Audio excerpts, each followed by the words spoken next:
Жижиг дунд үйлдвэрийг хөгжүүлэх сангийн хөнгөлөлтөд зээл олгох төсөл сонгон шалгаруулах хурал өнөөдөр болж өнгөрлөө. За энэхүү хурлаар эцсийн шатанд тэнцсэн 51 аж ахуйн нэгжүүд өөрсдийн төслөө танилцуулсан байна. Жижиг дунд үйлдвэрийг хөгжүүлэх сангаас хөнгөлөлтөд зээл олгох сонгон шалгаруулалт энэ оны 6 дугаар сарын 6-ны өдрөөс 4 шаттайгаар орондоо хэрэгэлсэн. Цахим системээр явагдсан төсөл хүлээн авах хугацаанд нийт 867 төслийн 105.4 тэрбум төгрөгийн хүсэлт ирснээс 571 аж ахуйн нэгж 82.4 тэрбум төгрөгийн зээлийн хүсэлтэд баталгаажуулжээ.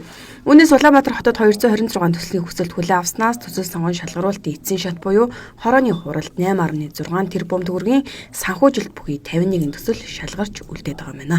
Ер нь бол одоо жижиг дунд үйлдвэрийн газар бас жижиг дунд үйлдвэрийг хөгжүүлэх сангийн одоо үйл ажиллагааг явуулахаас гадна мэдээж засгийн газрын агентлагийн хувьд бол төрийн бодлого шийдвэр боловсруулах, хэрэгжүүлэх, за тэгээд одоо жижиг дунд үйлдвэрлэл эрхлэгчтэй зээл төсөл сонгон шалгаруулалтад оролцуулж шалгаруулахаас гадна одоо зөвлөх үйлчилгээ үзүүлэх, сургалтууд явуулах, борлуулалтыг дэмжих, зах зээлд нэвтрүүлэх гэх мэтлийн ийм олон арга хэмжээнүүдийг зохион байгуулдаг.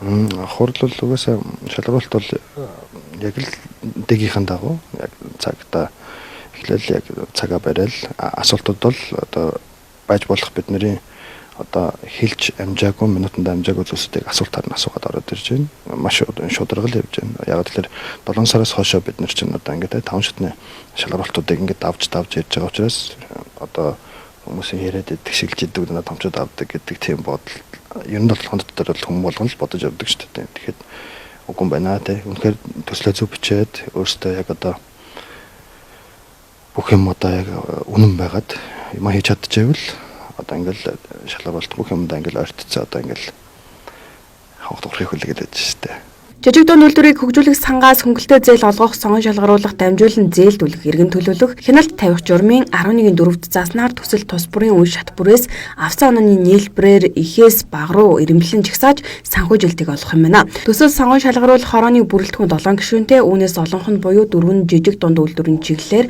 үйл ажиллагаа явуулдаг төрийн бас байгууллагын төлөөлөл байсныг онцолж байсан юм а. Дан төрийн байгууллагын шийддэг биш, төрийн бас байгууллагын төлөөлөлд 7 гишүүнээс дийлэнх болгох юм буюу тийм 4 гишүүний төрийн бас байгууллагын гишүүд орж байна тийм. Тэгэхээр энэ дийлэнх нь төрийн бас байгууллагаас оролцоно гэдэг нь өөр юу гэхээр хяналт маань илүү сайжирч байна. Ялангуяа үйлдвэрлэлийг дэмжих тийм тэдгэрийг төлөөлөн ажилтдаг хүмүүс нь оролцож байгаад маш их баяртай сайжралт хандж байна. За компаниудын төслийг бол ажиллаж байхад бол жилээс жилд чанар хамгаалалт нь бол аюул сайжирч байна. Хоорондоо одоо өрсөлдөөн бол одоо нэлээд сайн явагдаж байна гэж ойлгож байна. Ингээд тэгээд өнөөдрийн энэ төсөл сонгон шалгаруулалтанд оролцож байгаа бүх аж ахуйн нэгжтэй амжилт хүсье. Та бүхэн маш сайн төслөө хамгаалаарай гэж хэлье.